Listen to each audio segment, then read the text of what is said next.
Pour ne rien manquer, abonnez-vous maintenant. Idéalvoyance.fr, coaching de vie spirituelle par téléphone, chat et email présente. Sud Radio, c'est votre avenir. Trina Magdine, Alexandre Delevanne. Bonjour à tous, merci d'être avec nous sur Sud Radio et bienvenue dans C'est votre avenir. Jusqu'à 17h, on va vous donner la parole et vous offrir l'opportunité de vous exprimer sur vos problématiques, vos angoisses, vos soucis quotidiens, que ce soit dans votre vie affective, professionnelle, familiale, spirituelle ou émotionnelle. On va vous aider à trouver une issue en vous révélant tout ce qui vous attend à l'avenir avec bien sûr notre coach intuitif Alexandre Delevanne. Bonjour Alexandre. Bonjour Trina, bonjour à tous. Comment allez-vous aujourd'hui ? Je vais bien, merci Trina, et vous, comment allez-vous ? Très bien. Bon, vous avez passé un bon week-end de Pentecôte ? Oui. Bon, et vous avez fait quelque chose de spécial ? Racontez-nous un petit peu, les auditeurs sont peut-être curieux de savoir. Écoutez, j'ai fait du sport. Ah, très bien. J'ai vu des amis. Bien. Je me suis fait bronzer aussi, j'ai pique-niqué. Voilà. D'accord, vous n'avez pas fait d'excès alimentaire, j'espère. Si, un peu. Ah. Comme vous, je Comme suppose. tous les week-ends, non ? Dites donc. Et vous, racontez-nous votre week-end. Moi, c'est pareil. Bordelais. Moi, c'est pareil. Voilà, c'est pareil. J'ai profité du beau temps, Et vous des avez pris amis, les de l'entourage et tout ça. Voilà, mais vous savez qu'on a une émission quand même qui devrait Allez, commencer dans on y va. peu de Ça a temps. commencé déjà. Ah ben, Allez, voilà. pour passer à l'antenne justement et nous poser vos questions, direction le standard de Sud Radio 0826 300 300. Cette semaine, on parlera du chakra du troisième œil, de la scream thérapie et du mystère des Georgia Guidestones. Et tout à l'heure, avant la superstition du jour et l'ange du jour, on s'intéressera à la lichnomancie, la divination par les flammes des bougies. On démarre avec Juliette. Bonjour Juliette. Bonjour Trina, bonjour Alexandre. Bonjour. Bienvenue Juliette, vous nous appelez d'où ? Je vous appelle de Toulouse. Très bien. Alors, vous avez rencontré 3 hommes. Non. Alors, j'ai rencontré, voilà, je suis séparée de mon ex-mari depuis 5 ans. J'ai rencontré un homme sur un site de rencontre en début de mois. Je me rends compte que finalement, ça va pas le faire. De passer ce week-end, je vois que ça va pas le faire. Par contre, moi, ce que j'aimerais savoir, c'est quand est-ce que je vais rencontrer l'homme de ma vie. Parce que j'ai pas du tout envie d'avoir des histoires qui durent 1 heure, 1 semaine, 1 jour ou 1 mois. Et par contre, il y a une personne qui me plaît dans mon travail. Je vois que je lui plais. Il s'appelle Alexandre. Et il y a 2-3 semaines, j'ai fait la connaissance de quelqu'un qui s'appelle Patrick. Alors c'est un prénom composé qui commence par Patrick et quelque chose que j'ai pas retenu. Et visiblement, bon, il revenait toujours pour me parler. Moi, j'allais un peu le chercher pour lui parler. Il me plaisait bien. Bon, je ne sais pas. Est-ce que éventuellement, ça serait peut-être l'un des deux qui sera l'homme de ma vie, mais peut-être pas du tout. Mais voilà, moi, je voudrais savoir quand est-ce que je vais enfin avoir une vraie relation digne de ce nom et sérieuse, quoi. Voilà. D'accord. Donc il y avait bien 3 hommes au départ, mais il y en a un avec qui ça ne le fait plus. Ah, oui, voilà. Pourquoi ? Et parce que je me rends compte qu'il me correspond pas. Il est trop enfant. Il me met pas du tout à l'aise. Il est pas du tout attentif, attentionné. Il y a beaucoup de distance. Il met beaucoup de distance. Il s'occupe plus de son chien que de moi. Donc, du coup, là, pour le coup, je vais laisser tomber, quoi. Vous voyez ? D'accord. Et donc les 2 autres, est-ce qu'il y a quand même eu un rapprochement ou pas du tout ? Avec Alexandre, oui. D'accord. Et on discute presque tous les jours avec Alexandre. Là, avant de vous avoir au téléphone, j'étais avec lui en train de faire des SMS. Et puis lui, il me dit que je lui plais, mais il n'y a rien. Ça avance pas, ça mène nulle part, je comprends pas. D'accord. Voilà. Bon. Alors, Alexandre, est-ce que vous ressentez qu'avec ces 2 hommes, donc l'un des 2, est-ce que ça peut fonctionner ou peut-être que ça sera un autre ? Alors, je tiens quand même à vous rassurer, Trina, c'est pas moi qui ai envoyé des Oui, SMS j'allais vous à poser la Juliette, question. hein. On veut tout savoir. Oui, il y a une possibilité, il y a une opportunité pour vous qui s'offre à vous prochainement et notamment dans les semaines à venir, puisque vous êtes dans une période de transformation, dans une période où il y a chez vous une évolution qui va se transformer et qui va progressivement faire surface. Et je vous sens à partir de là saisir la bonne opportunité et pouvoir aussi vous stabiliser sur le plan sentimental. Alors sur les personnes que vous avez jusqu'à présent pour lesquelles vous nous avez parlé, j'ai pas le sentiment qu'il y ait une grande possibilité de réalisation avec ces personnes-là. Je vous sens plus aller vers une nouvelle personne qui aujourd'hui vous ne connaissez sûrement pas. Ça pourra venir par le biais d'un entourage, mais pas un entourage direct. Ça peut être par un entourage de connaissances liées à d'autres personnes ou à des intermédiaires ou peut-être même à des réseaux familiaux, mais pas de votre famille à vous. Ça peut être extérieur. Et je sens que il y a quelque chose qui ressort avec une notion de festivité.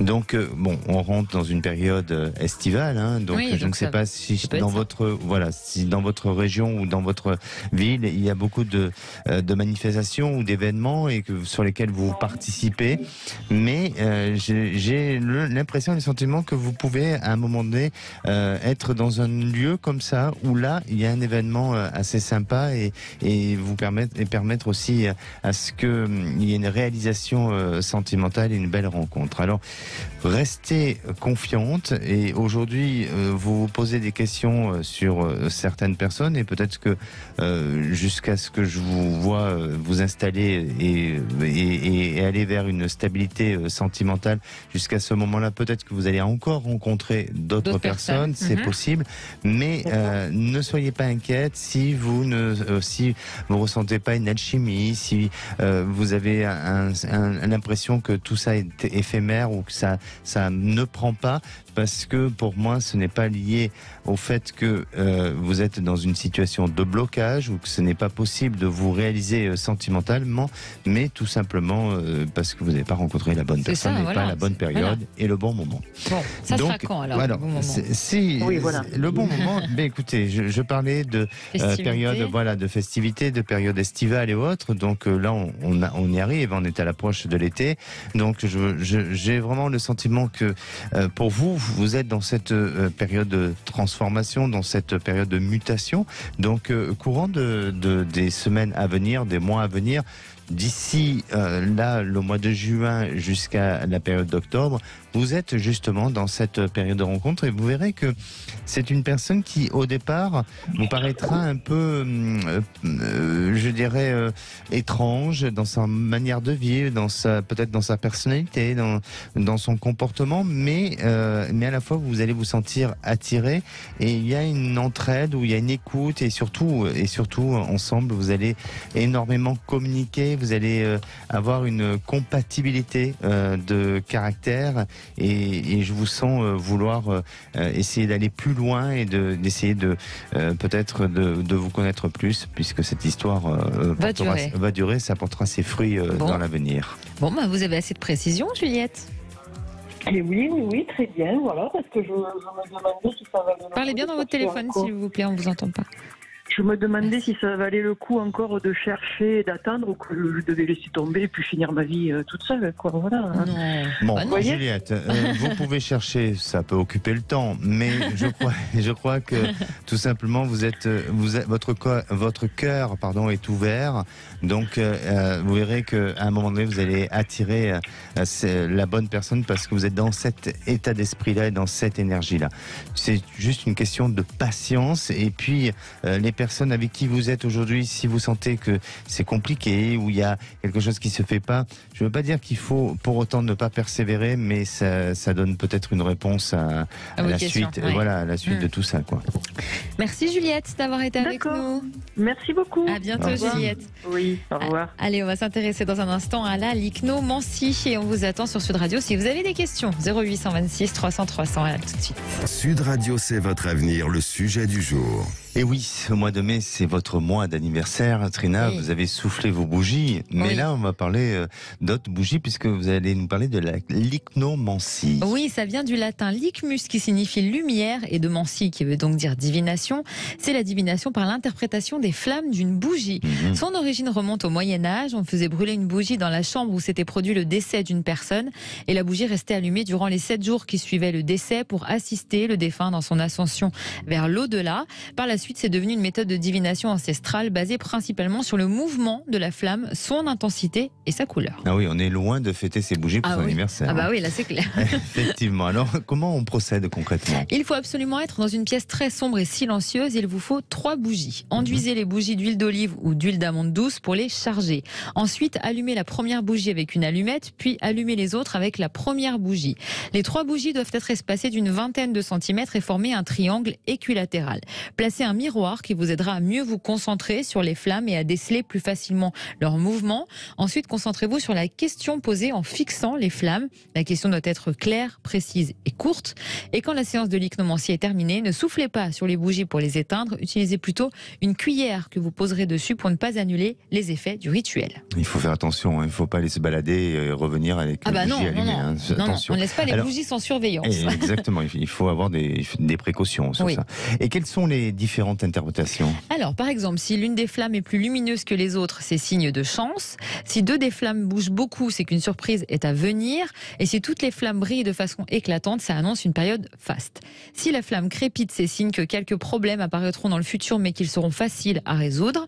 Si une teinte bleue s'échappe de la flamme, c'est signe d'une future rencontre amoureuse. Et si une des flammes s'éteint, c'est signe d'un contretemps important dans vos projets.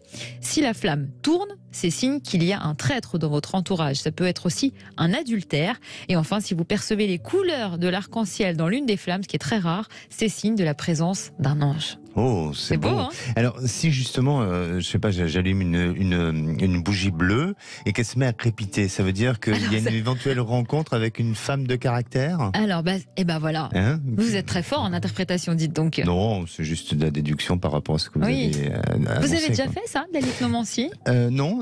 Alors bon, moi, bien sûr, le rituel de la bougie, évidemment, ça m'accompagne tous les jours. Mais après, non. Mais je trouve ça intéressant et peut-être amusant, même si je pense pas que c'est un jeu. La divination, il faut. Mais j'aimerais bien que vous essayiez. Oui, bien sûr. Et que vous me fassiez un retour. Et si on le faisait ensemble? Allez. Je prévois d'acheter ces bougies-là, et puis on va faire, puis on va voir samedi, parce qu'on doit se voir samedi. Oui, mais il faut les faire en dehors des locaux, hein, parce que si jamais non, c'est tout oui. on va être en panique. Dans votre bel appartement. Oui, comme ça, c'est mon appart qui prend feu. Bon. Myrtille nous a rejoint. Bonjour Myrtille. Bonjour Prima, bonjour Alexandre. Bienvenue Myrtille, vous nous appelez d'où? Marseille. D'accord. Alors, vous avez subi des violences physiques devant votre fille? Oui, c'est ça. En fait, j'étais avec un homme depuis 2 ans et demi. Il y avait des hauts et des bas. Oui. Beaucoup de manipulations, tout ça. Et puis, comme il n'arrêtait pas avec ses menaces, à un moment donné, en fait, on se cherchait mutuellement, puisqu'il m'agressait, je l'agressais, enfin, voilà. Et puis, un jour, il est arrivé avec, il est arrivé devant la porte, il m'a agressé, voilà, devant ma fille. Voilà, j'ai porté plainte parce que j'en avais marre, tout ça. Et puis après, donc, on est resté en contact. Il m'a dit qu'il changerait. Et je voulais juste savoir si c'était vrai ou si c'était juste du mensonge et si je devais le quitter ou si je devais encore lui laisser une chance, en fait. Si tout ce qu'il me disait, c'est sincère ou pas. Ça s'est passé il y a combien de temps, cet événement? Au mois d'avril. Et vous l'avez quitté dans la foulée? Après, pendant 3 jours, en fait, il a été en garde à vue. Et donc, je lui ai pas parlé. Après, il a essayé de prendre contact avec moi. Il a été tout gentil, tout ça. Bon, après, il m'a dit, je vais changer, je vais aller voir un psy. Voilà, est-ce que je lui laisse une chance? Parce que j'en ai déjà pas mal laissé. Ou est-ce que je me dis, non, il changera pas et je le quitte définitivement. Enfin, C'était la première fois? Oui, c'était la première fois. Après, il me dit qu'il m'aime, il dit qu'il aime mes enfants. Est-ce que je dois le croire? Je ne sais plus vraiment, en fait. Votre fille a quel âge? 12 ans. Et ça s'est produit devant elle? Oui. Comment elle a réagi? Pas très bien. Ma fille, pas très bien. Et puis ma petite, encore moins bien. C'est son père? Non, pas du tout. Non, c'est pas son père. Après, je me dis, est-ce que... en fait, l'être humain peut faire des erreurs. Est-ce qu'on peut pardonner ou pas? Voilà, c'est la question que je me pose. Alors, évidemment, Alexandre ne va pas vous dire ce que vous avez à faire, mais Non, puisque la mais- décision vous appartient, mais Bien sûr. il va vous donner son ressenti sur ce qu'il Oui. perçoit de Voilà, l'évolution de votre vie c'est ça. amoureuse. Ouais, voilà, Exactement. Je crois que effectivement, ce qui est important, c'est déjà avant toute chose votre bien-être et votre équilibre, C'est sûr. et votre équilibre psychologique et mental. Et il faut sortir de toutes ces émotions et aussi de tout ce qui est de dépendance affective et sentimentale. Et aujourd'hui, de ce que je ressens, bien entendu, c'est que vous parlez d'une dépendance et pas forcément d'un véritable attachement affectif Épanouissant. et épanouissant. Et pourquoi ? Parce que votre témoignage ne se porte pas sur des éventuels projets, sur peut-être d'un homme qui aujourd'hui montre signe de grands changements ou peut-être de guérison face à ces fragilités psychologiques. Alors moi, bien sûr que vous faites ce que vous voulez, mais je crois que il faut être prudente. Il faut être prudente. Votre destin vous appartient, mais il faut y aller doucement. Il faut peut-être, bien entendu, par rapport à votre questionnement, je sens bien que vous avez une fragilité et que vous céderez et que vous allez revenir vers cet homme. C'est pas, je vous dis pas ça pour vous influencer, c'est ce que je ressens évidemment.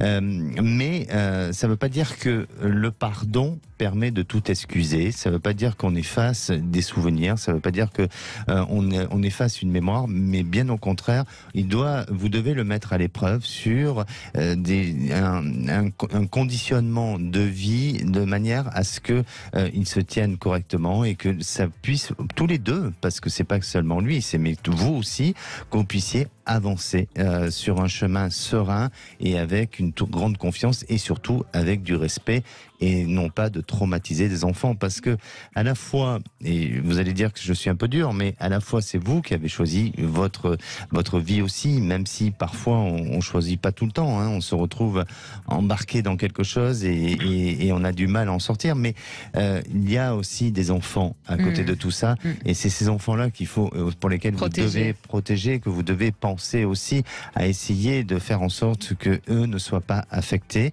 et qu'ils ne voient pas souffrir aussi, ou qui ne ressentent pas une douleur de la maman. Et ça, c'est très, très important. Pardonnez-moi, je vous coupe, Alexandre, mais Myrtille, est-ce que vous avez parlé avec votre fille de l'éventualité de retourner avec cet homme et qu'est-ce qu'elle en dirait ?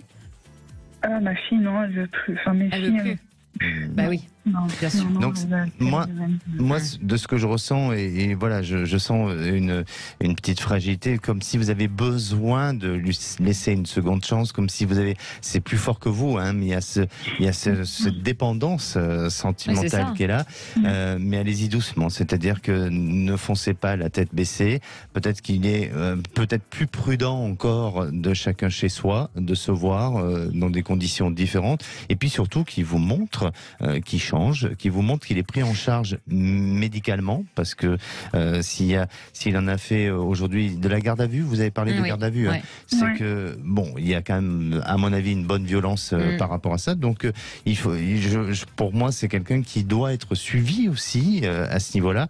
Et après, je veux pas dire que il faut condamner les gens, mais il faut leur laisser aussi cette chance. Voilà. On peut évoluer, on peut grandir dans la vie, on peut s'améliorer, mais retenez quand même ce qui s'est passé. Oui, et qu'il faut vous protéger, vous et votre fille. Il faut vous protéger, et voilà. Et on ne peut pas effacer les choses comme ça en 2 minutes. Alexandre, en termes de prédiction, est-ce que vous sentez que ça pourra, là vous sentez que Myrtille pourrait revenir, mais est-ce que ça pourrait fonctionner sur le long terme avec cet homme ? Une bonne question. Non. Non. Sincèrement, okay. non. Bon, Sincèrement, non. Je sens pas votre histoire terminée. Parce que je crois que vous avez besoin d'avancer. Je ne vous sens pas que ça s'arrête pour les mêmes raisons, c'est-à-dire que je ne sens pas forcément lié à la violence, mais à un moment donné, ça vous emprisonne dans une vie qui est peut-être pas la vôtre, mais ça c'est peut-être un point de vue un peu trop... c'est votre ressenti, Alexandre, oui, trop personnel, c'est important de le donner. Mais vivez ce que vous avez à vivre, et moi sur le long terme, je vois pas forcément une grande réalisation. Mais après, à vous de faire votre expérience, mais surtout, n'oubliez pas, pensez à vos proches et à votre bien-être psychologique, et puis à avancer à deux et pas seulement tout seul ou toute seule. On espère que ça vous aura aidé, en tout cas, Myrtille. D'accord, merci. Merci à vous. Alexandre, merci à vous. À bientôt, Myrtille. À bientôt, au revoir. Allez, on vous attend sur Sud Radio 0826 300 300. Venez nous rejoindre. Sud Radio, c'est votre avenir. Trina Magdine, Alexandre Delevan. Et de retour dans C'est votre avenir, toujours avec une autre coach intuitif, Alexandre Delevan. Vous le savez, il vous éclaire sur votre passé, votre présent et votre avenir au 0826 300 300. Donc venez nous rejoindre comme Marie-Christine qu'on va avoir dans un instant. Mais d'abord, c'est la superstition du jour. Oui, Trina, alors je vais revenir sur une superstition que j'ai déjà abordée auparavant, celle de la salière. Vous savez que la salière peut provoquer des disputes. Renverser une salière pourrait aussi provoquer de la malchance. Mais si vous voulez exorciser ce sort, eh bien, vous pouvez le faire en jetant une pincée de sel par-dessus de votre épaule gauche. Paraît-il. C'est une superstition plutôt française. Mais vous savez qu'au Danemark, eh bien, dans la vie de tous les jours, on ne pense pas la même chose et de la même manière, puisque pour eux, on dit que faire tomber du sel porte chance. Ah, c'est donc le contraire. C'est donc le contraire. Donc l'idée est plutôt intéressante pour les Danois. Donc si jamais un jour vous voulez que ça vous porte chance, eh bien il faut peut-être provoquer de faire tomber ramasser la selle. Mais c'est très intéressant ce que vous dites. Quand on provoque la chose, est-ce que vraiment ça marche du coup ? Non. Voilà. Non. C'est logique. Non. Et puis après oui, parce que quand si vous voulez, quand on crée une croyance, on est surpris par l'événement. C'est au moment où se passe un événement, de dire on est surpris. Du coup, c'est notre croyance qui nous rappelle et qui nous informe de ce que nous avons cristallisé comme information. Donc, effectivement, si on le fait intentionnellement et volontairement, à moins que vous le faites et en programmant et en essayant de créer de la pensée créatrice sur un événement positif, et là, pourquoi pas. Mais aujourd'hui, en France, ça porte, on dit que ça porte malchance, mais pourquoi pas penser le contraire, hein. On n'a pas besoin d'être au Danemark pour mais oui, pour vous faites bien de dire ça. Chance. Est-ce que comment vous le considérez, vous ? La salière. Quand ça vous arrive ? Non, moi ça m'arrive pas, je sale rien. Oui, c'est vrai. C'est vrai, en plus, je sale pas. Donc, non, mais quand même, ça vous est jamais arrivé de votre vie ? Mais sûrement, ça m'est déjà arrivé. Mais c'est vrai que je suis pas quelqu'un qui sale les aliments et donc j'ai très peu d'accidents avec ce genre d'ustensiles. Mais par contre, avec d'autres ustensiles, je vous assure, j'ai beaucoup. Ça m'arrive souvent parce que je suis un peu maladroit aussi, vous le savez. D'accord, oui, je sais. Comment ça, vous savez ? On retrouve Marie-Christine. Bonjour Marie-Christine. Bonjour Trina, bonjour Alexandre. Et avant de commencer, déjà je voulais vous remercier de m'accueillir sur votre radio que je trouve vraiment un petit peu à part et formidable, parce que vous êtes des gens qui laissez le libre cours à vos auditeurs, et ça je trouve que c'est une grande chance de nos jours, quoi. Voilà. Merci, c'est gentil Marie-Christine. Alors, vous aimeriez changer de région ? Mais voilà, le problème se pose ainsi, c'est que nous sommes éleveurs, mon mari et moi-même, nous avons des chevaux et des bovins, et on a un fils qui va prendre, à qui on va transmettre l'élevage et qui va développer aussi en prenant davantage un petit peu de surface pour faire du fourrage, des céréales, en fait, pour essayer de gagner sa vie, parce que c'est pas facile. Oui. Et donc on se demandait si nous, comment va évoluer la situation. Est-ce qu'à terme le fils va rester ici et nous pourrons aller un petit peu en montagne, ou est-ce qu'on va tous rester ici? Voilà, je me pose beaucoup de questions quant à cette évolution à l'avenir, quoi. Vous êtes dans quelle région actuellement ? Alors nous sommes en Occitanie, pas loin dans la région d'entre Nîmes et Arles. D'accord, et vous souhaiteriez aller où ? Nous, on serait tentés par la Haute-Loire, voilà, une région comme la Haute-Loire où j'ai un petit peu de famille et un petit peu des amis, et pour pas être parachuté dans une région où on connaît absolument personne aussi. D'accord, c'est quelque chose que vous avez déjà essayé de faire ?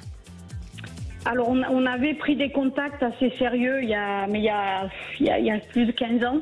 Et puis bon, les ennuis de santé du fils ont fait qu'on n'a pas voulu lâcher ce qu'on avait ici par sécurité, parce que voilà, il avait des ennuis de santé étant petit, donc on n'a pas voulu se lâcher, et donc du coup ça s'est pas concrétisé.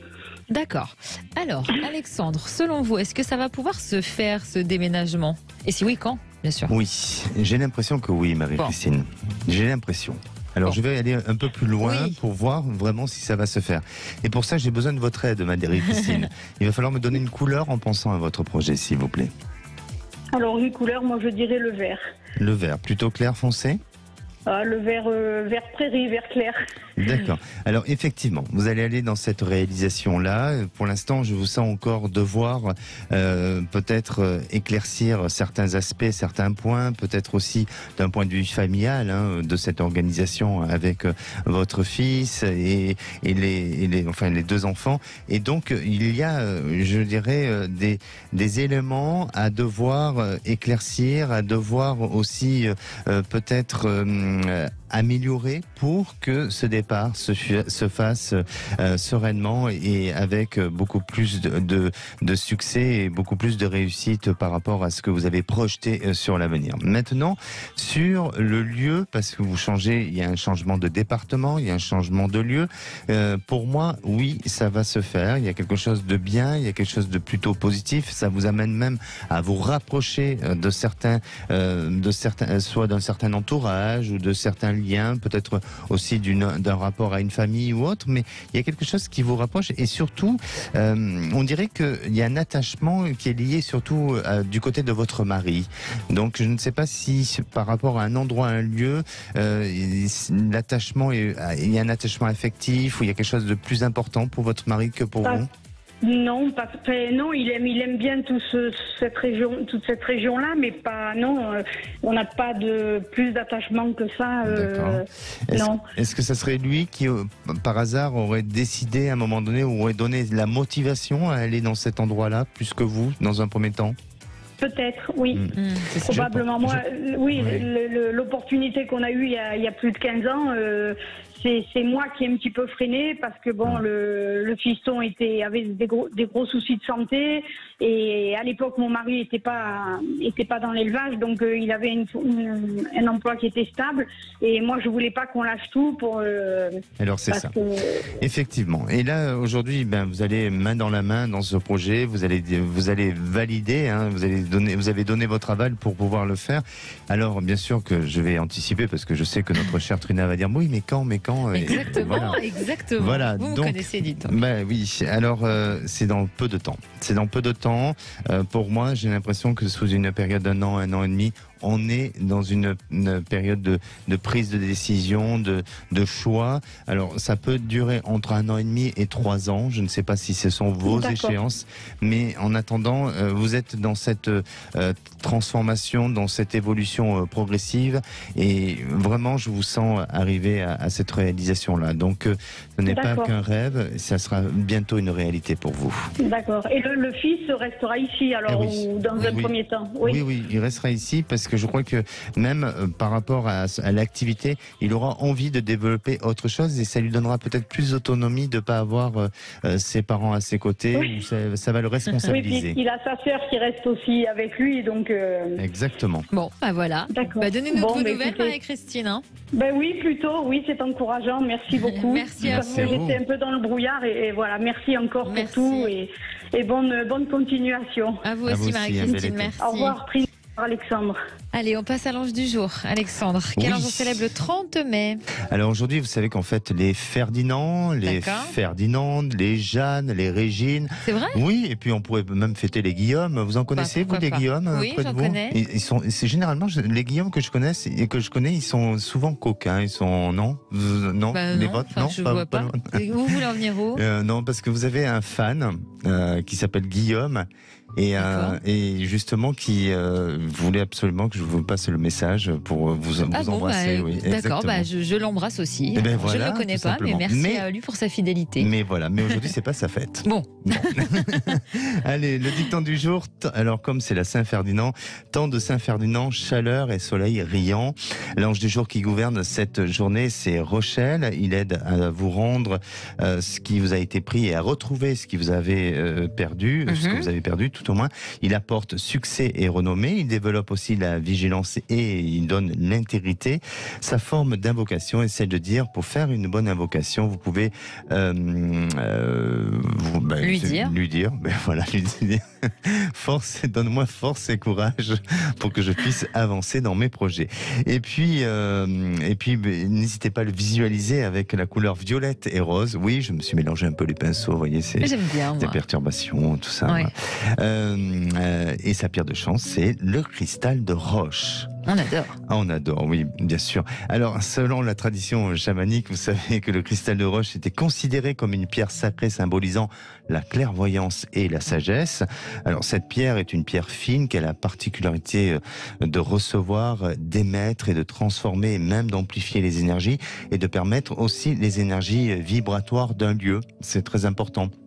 Et c'est une des pierres qui permet aussi d'aider à recharger les autres pierres. D'accord. Voilà, c'est pas mal, non? Oui, c'est pas mal. C'est un souvenir, un vous avez anniversaire. avec non vous ces pierres-là, cette pierre-là, le cristal de roche? J'en ai une, ouais. Oui, vous en avez une, oui. J'en ai une. Oui, avec J'en attends d'autres, mais. Oui, bien sûr, vous avez eu un bracelet cristal de roche et lapis lazuli, Oui. il me semble bien. Blanc et bleu. Oui, je vous rappelle. Il est très beau. Voilà. Je refais l'inventaire de vos bracelets. Oui, on a deux. Hein. Oui. L'anniversaire du jour, c'est celui d'Élise Lucet. D'accord. Voilà. Et puis, il n'y a pas de souvenir, Trina. Bon. C'est pas grave, on a tellement de souvenirs ensemble déjà, Alexandre. Exactement. Allez, on accueille Gaëlle. Bonjour Gaëlle. Bonjour Trina, bonjour Alexandre. Bienvenue Gaëlle, Bonjour. vous nous appelez d'où? J'appelle les Hauts-de-Seine. D'accord, alors vous souhaitez nous faire un retour de prédiction. Oui, alors j'avais appelé en février 2022. En effet, je suis indépendante dans mon travail depuis 2019. Oui. Et donc c'était un creux l'année dernière quand j'ai appelé et j'ai demandé si j'allais avoir des nouveaux clients et un peu comment, quelle structure. Et Alexandre m'avait dit que j'en trouverais à travers des cabinets et d'autres intermédiaires. Et c'est effectivement ce qui s'est passé. Donc j'ai des contrats jusqu'à fin juin cette année, en fait. Bon, c'est très bien. Voilà. Donc ça, c'est très bien. Vous avez une autre question aujourd'hui, alors? Alors, ma question, c'est aussi un peu la suite de ça. C'est comme mes contrats s'arrêtent à la fin juin, je ne vois rien venir malgré des propositions, des relances. Donc je voulais savoir si Alexandre me voit avoir des nouveaux contrats ou s'il vaut mieux que je retourne être salarié dans une entreprise ou une association. Est-ce que je reste dans mon boulot d'indépendant dans ce cas-là en étant salarié ou est-ce que je reviens à mon métier d'avant? Parce que j'imagine pas vraiment en fait, mais je suis un peu perdue dans mon travail en fait du coup et dans ce travail indépendant quoi. Votre métier d'avant, c'était quoi? C'était du marketing dans l'industrie. D'accord. Bon, Alexandre, bravo pour cette prédiction. Oui. Et pour la suite? Bon, je suis pas dans les coulisses de Pôle Emploi. Vous inquiétez pas. Je vais vous dire comment je ressens les choses. Vraiment, Gaëlle, vous êtes dans cette période effectivement où il y a un espace-temps un peu hésitant, un peu avec des doutes, avec peut-être un peu de vide. Mais n'ayez pas peur de cette période-là, parce que pour moi, oui, vous allez le vivre un petit peu cette période, je dirais, de doute, d'hésitation. Ou de pas de néant pour autant, mais où il se passe pas grand chose, et ensuite ça va redémarrer et ça va se réenclencher. Alors, je vous dis ça parce que le problème n'est pas lié forcément à vos compétences ou à votre activité, même si peut-être que dans votre secteur d'activité, il y a parfois aussi des fragilités, mais il est lié surtout à vous personnellement, dans le sens où je vous sens avoir beaucoup trop d'hésitation sur votre projection du futur. C'est-à-dire que je ne sais pas où vous voulez vous situer, où vous voulez vous positionner, ou comment, voyez, émotionnellement, il y a des perturbations émotionnelles chez vous qui ressortent et qui ne donnent peut-être pas le sentiment et l'impression d'un point de vue extérieur à ce que vous apparaissez perturbé, mais vous l'êtes à l'intérieur. C'est le cas de vous. Oui, c'est le cas. Ouais. Donc, il faut travailler l'ancrage. Vraiment, il faut retravailler l'ancrage et aussi trouver votre point de chute. Parce qu'aujourd'hui, vous ne pouvez pas vous retrouver à tel endroit, puis penser à être à tel endroit ou aller à un autre endroit. D'où l'ancrage.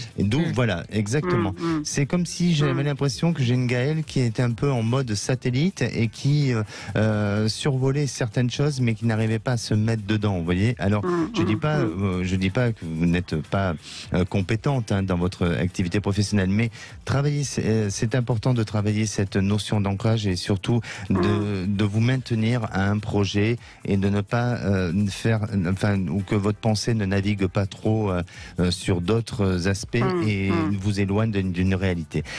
Alors, bien sûr que ça va prendre du temps avant d'arriver justement à retrouver cet équilibre avec vous-même, mais je vous verrai qu'à la période de la rentrée 2023, eh bien là, vous repartez vers des choses nouvelles, vers des choses positives. Mais il n'est pas improbable que vous puissiez peut-être changer d'endroit ou de lieu, parce que l'environnement dans lequel vous êtes aujourd'hui ne vous correspond plus et vous avez envie d'en partir. Vous parlez de lieu d'habitation ou professionnel? Ça peut être le lieu d'habitation. Ça peut être j'hésite justement, j'aimerais bien me rapprocher de la nature et j'hésite à partir vers Fontainebleau. Je me dis, est-ce que je m'éloigne des clients futurs? Non, en fait, ce qui est important, c'est vous de trouver votre ancrage et après, les clients vont venir et après, vous allez créer vous-même peut-être il y aura une autre synergie, une autre dynamique. Oui, il y aura logiquement, quelque chose. ça va suivre. Exactement. Ça va suivre. Exactement. Et parfois, on pense rester dans sa bulle de confort et on n'est pas forcément dans sa bulle de confort, mais on s'isole dans quelque chose. Donc, pensez à ça et pensez à votre équilibre et vous verrez qu'à partir de là, ça va ouvrir des portes et des propositions vont venir. Et pour moi, vous faites une rentrée qui va être, je ne veux pas dire exceptionnelle, mais qui n'est pas si mauvaise que ça. Bon. Oui, donc c'est bientôt, donc c'est très bien. Ok. Merci Gaëlle d'avoir été avec nous sur Sud Radio. Merci beaucoup. À bientôt Gaëlle. Allez, venez nous rejoindre vous aussi, 0826 300 300. Sud Radio, c'est votre avenir. Trina Magdine, Alexandre Delovan. Et de retour pour la dernière partie de C'est votre avenir, mais vous pouvez bien sûr nous rejoindre encore. Il vous reste 10 minutes avant les vraies voix. 0826 300 300. Bonjour Camille. Bonjour. Bienvenue Camille, vous nous appelez d'où? Bonjour Trina, bonjour Alexandre, de Paris. Bonjour. D'accord. Alors, votre compagnon est décédé l'année dernière? Oui. D'accord. Alors, depuis, racontez-nous. Vous en êtes où? Depuis des soucis, j'ai beaucoup de soucis financiers suite à ce décès. D'accord. Et puis j'aimerais aussi savoir si il y a un autre avenir qui m'attend, un peu plus heureux. D'accord. Je vous demande pas si vous avez fait votre deuil, évidemment, mais je veux dire, est-ce que vous êtes prête de nouveau à rencontrer quelqu'un aujourd'hui? Oui. Oui. Vous êtes inscrite, par exemple, sur un site de rencontre ou vous préférez laisser faire? Non, je préfère laisser faire. J'ai tenté le site de rencontre, mais j'ai eu plus de 46 demandes en l'espace de quelques heures et j'ai eu peur. Non, j'ai plus peur. Oui, je peux comprendre 46 demandes. Alors, Alexandre, est-ce que vous percevez une future rencontre pour Camille, ou 46 peut-être d'ailleurs? Oui, mais 46 demandes, c'est pas 50. Hein. C'est peu. Hein. C'est énorme, 46 demandes. Bien sûr. Oui, Camille, il y a un changement, mais c'est vrai que je vais peut-être plus insister sur l'aspect matériel des choses. C'est-à-dire que pour moi, au-delà de ce qui vous est arrivé, de l'événement, du deuil et tout ça, il y a des choses sur le plan matériel qui ressortent très nettement chez vous et qui vous empêchent un petit peu d'avancer. Alors, même si vous arrivez à faire la part des choses entre l'aspect matériel et l'aspect sentimental, affectif, mais je vous sens quand même être prise dans ce rouage de blocage matériel qui font que, eh bien, inconsciemment, ça bloque aussi votre devenir sentimental. Alors, vous allez faire quand même une rencontre. Il y a une possibilité de nouvelles réalisations pour vous dans le futur, et c'est dans un futur proche, mais ce sera une personne où il y aura une distance géographique avec cette personne-là, et donc il n'y aura pas un engagement évident où je crois qu'il faudra du temps avant d'arriver à ce que cette relation puisse se stabiliser et que vous vous sentiez vraiment dans une volonté de vous engager. Et à la fois, ça vous donnera la possibilité peut-être de laisser ce temps suffisant pour régler et pour peut-être gérer aussi ce qui reste à gérer de votre présent actuel. Donc pour moi, vraiment, vous êtes dans une phase de changement, de réalisation, aussi de stabilité à l'avenir. Je dirais qu'il faut laisser passer une période d'une année avant de trouver la bonne personne. Et puis, ça va se faire à un moment donné très inattendu. Ça va se faire peut-être lors d'un événement extérieur ou lors d'une sortie avec un entourage extérieur et d'une personne qui est juste de passage. Et je voudrais peut-être pour vous quelqu'un qui provient d'un peu de l'ouest de la France. C'est précis. Oui, j'aurais même tendance à, si je devais aller un peu plus loin, là, mais depuis tout à l'heure, je ressens la Bretagne ou ces endroits-là. D'accord. Et là, ça pourrait être une personne qui peut vous apporter un véritable bonheur et l'envie peut-être même de vous projeter plus tard pour, pourquoi pas, aller vivre un petit peu là-bas aussi. Bon, tenez-nous au courant, en tout cas pour la suite, Camille, et merci d'avoir été avec nous sur Sud Radio. Allez, pour terminer rapidement, on part sur le groupe Facebook C'est votre avenir, que je vous invite chez vous à rejoindre. On va prendre le message de Jacqueline qui nous dit: j'ai rêvé que je voyais un avion se cracher dans le sable au bord d'une plage. J'ai couru pour essayer d'aider, j'ai aperçu le pilote au fond de l'eau, il me tendait sa main, je l'ai aidé à remonter à la surface et je l'ai sauvé. Comment l'interpréter? Elle n'était pas amoureuse du pilote. Elle ne le précise pas. Vous savez que la mer est très liée à notre côté le plus intime et à nos émotions. Les émotions caractérisées par l'eau dans le monde des rêves et souvent est liée à ce que nous devons faire face à certains problèmes. Alors peut-être que effectivement c'est une personne qui a besoin de se reconstruire émotionnellement, qui a besoin de se retrouver peut-être aussi en sécurité pour pouvoir avancer. Et puis le fait de sauver ou en tous les cas de trouver ce pilote-là, eh bien et dans une mer, bien entendu, c'est tout simplement que cette personne est en train d'aller dans un monde de l'inconnu et qu'elle va pouvoir dépasser les obstacles ou les étapes pour aller vers une réussite. Très bien, merci Alexandre. Rendez-vous demain. Merci. On s'intéressera au 6e chakra qui est le chakra... Troisième œil. Bravo, il est incollable. Il est incollable. Non, là, je suis allé au pif. Non. Il est où le troisième œil? Bonsoir Trina, bonsoir Alexandre. Entre les deux yeux. Entre les deux yeux. Oui. Le troisième. Ah oui, d'accord. Effectivement. Comment allez-vous? Ça va très bien. Quand on vous voit il y a quelques minutes d'entrée en studio pour les vraies voix. Alors, qu'est-ce qui s'annonce? Au menu des vraies voix. Le grand débat à 17h30, premier sujet, faut-il supprimer la prescription pour les violences sexuelles sur mineurs? C'est une proposition de loi du sénateur Renaissance Xavier Iacovelli. Aujourd'hui, un mineur peut porter plainte jusqu'à 10 ou 20 ans après sa majorité. Lui, il propose que ça devienne imprescriptible, qu'on puisse porter plainte ad vitam aeternam. Est-ce que vous pensez que c'est scandaleux? Est-ce que vous pensez que c'est une bonne chose, qu'il faut attendre que parfois la parole se libère pour un ou une mineure? Est-ce que vous pensez que ça peut causer des excès? Dans tous les cas de figure, vous nous appelez au 0826 300 300 et on aura avec nous Xavier Iacovelli, le sénateur à l'origine de cette proposition de loi sur un sujet ô combien douloureux. À 18h30, le coup de projecteur des vraies voix, lutter contre la fraude sociale, est-ce antisocial? Oui, c'est la question qu'on va se poser puisque le gouvernement a dit qu'il allait s'attaquer, après la fraude fiscale, à la fraude sociale. Alors est-ce que pour vous la fraude sociale c'est une chasse aux pauvres, la lutte contre la fraude sociale, ou est-ce que pour vous c'est normal qu'on ne doit pas frauder? Dans tous les cas de figure, le numéro de téléphone est le même, le 0826 300 300. Aux vraies voix. Aux vraies voix, avec Cécile de Ménibus et votre serviteur aux commandes, on va avoir Philippe Bilger, Françoise Degois et un petit nouveau, un homme, un grand par la taille, un grand homme de radio et de rugby, Max Guazzini, l'ancien président du Stade Français. Vous devez être content, dites donc. On est content, on va parler de rugby, même si moi c'est Stade Toulouse, c'était la rivalité à l'époque. Ouais. C'est fini, il y a prescription là pour le coup. Non, je serai toujours Stade Toulouse, rouge et noir, toujours. Allez, à tout de suite.